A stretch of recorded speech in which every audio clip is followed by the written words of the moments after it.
I know a lot of people who have stood up on this stage in the last 2 days who have said that, you know what, I'm Ryan's #1 student. But you know what, I believe that I'm Ryan's #1 worst student. And I want to share a story that he's never even heard himself.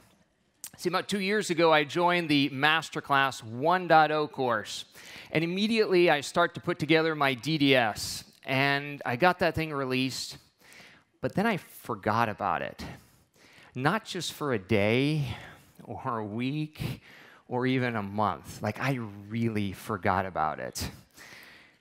And I got an email almost a year later from the software company that I was using, his own survey software company, saying that we're going to end of life the software. Would you like your data? And so I went to the software and I downloaded my data. It took several minutes, and I thought, well, no wonder why he's shutting it down. It takes forever to get anything out of this system. So I open up the Excel sheet, and in there's responses from 6,632 people in the DDS. Now, I am not a Microsoft Excel junkie, or I don't like to read complainers, so I just shut the file and put it away and just ignored it. But in that file was the key to understanding more about my target market, one that I am very personally invested in. See, I work with job seekers who would look at that glass of water over there and say that things are half empty right now. They often haven't found a job for months and even years in their life. And as one of them emailed me last week, she said, "Ian, I feel like an undesirable." And I can connect with a person like that because I myself was unemployed for a long time, and it was the most miserable time in my life. And I really wanted to make a difference in job seekers around the world to help remove some of that rejection and disappointment that normally happens when you're looking for a job. Now, of course, an online business is the easiest way to make money, right? No, it takes some work. And so for the last 2 years, this business of mine has been kind of hovering at break even. And I did what probably none of you have done, is I started buying courses. Lots of courses. And you know what the problem was? Is that I didn't know what the problem was. And so I kept buying the courses, and nothing moved the needle. Not one course changed my whole sales rate or anything. So 3 months ago, in fact, on August the 9th, I decided to throw in the towel, to quit my online business. And the decision was easy. I'd just gotten an offer to work full-time in a company, and so I sat down with my wife after putting the kids to bed, and I gave her all the reasons for why I wanted to go and work full-time again. First and foremost was that feeling of security, knowing what I was going to make next month. And she listened to every word I said. And after I was finished, she looked at me and she said, "That is the dumbest decision you've ever made. You are going to regret this for the rest of your life." Now, it reminded me of a moment that just after we got married, we had an agreement. She said, "Ian, I'm going to let you make all the big decisions in the house, and I'm going to make all the small decisions." And in 14 years, we've not had one big decision in our house. So the next day, I made a decision not to take that job offer and instead double down on this new ask method. Now, what I liked about this ask method is that it was completely different than all the other courses I had taken. See, what it did is it focused on the customer first, and then you build the business around it. Now, what an amazing idea, right? But common sense doesn't work for a business like mine because it's special, and I'm different. So I wasn't sure that this process was going to really work. But when I showed up at the coaching group and I said, "You have this Excel document with 6,500 complaints.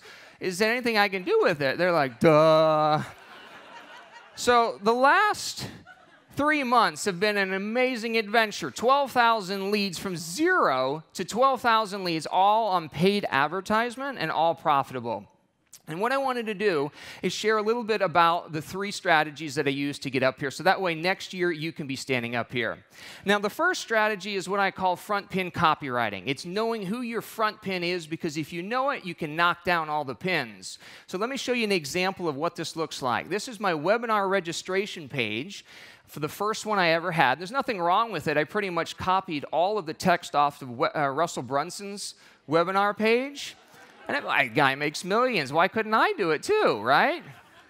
But after I opened up the DDS, then I changed it to look like this one. It has a little bit of different feel to it. You'll notice the words, the copy's a bit different. I even added a little caption under the bottom of the picture there, and I added the word free to make the coaches happy on that button. All right? I hit the send button on an email campaign through an email job board. 15 minutes later, I couldn't believe my eyes. I ran up to my wife. I'm like, I knew this business was going to be a success. Now, that number has since moderated to 53% on the webinar registration page. But since I made all the changes in the copywriting, the close rate jumped up to 14.1% on the webinar. Here's an advanced tactic. This is where I collected all my DDSs. Unfortunately, ended the software, so I had to put in a little graphic here. But the reason why I didn't touch this particular this funnel at all is it drove up my attendance rate on my webinar to 65%. The average is around 25%. Second strategy is front pin traffic. How many of you use Facebook? Okay, I've been a big Facebook donor. Like when I open up a campaign, it's a philanthropic event, right? I just know I'm giving money away. But it's important to know when you start with Facebook, like what your click-through rate should be, and I have the absolute lowest click-through rate of all industries on this infographic, 0.47%. Like if I can beat that, I'm doing well. Well, thankfully, I found a marketer who actually understood the idea of a front pin. We created this completely boring ad, and we outperformed the norm by 1,627%. And I told them, I said, I'm going up on stage. I need help. I need a formula. So we came up with this TTC formula here on how to write copy. You guys are the first people to ever see it. The first thing here is, with the first T, is time. People want to know how long is it going to take for me to do the quiz.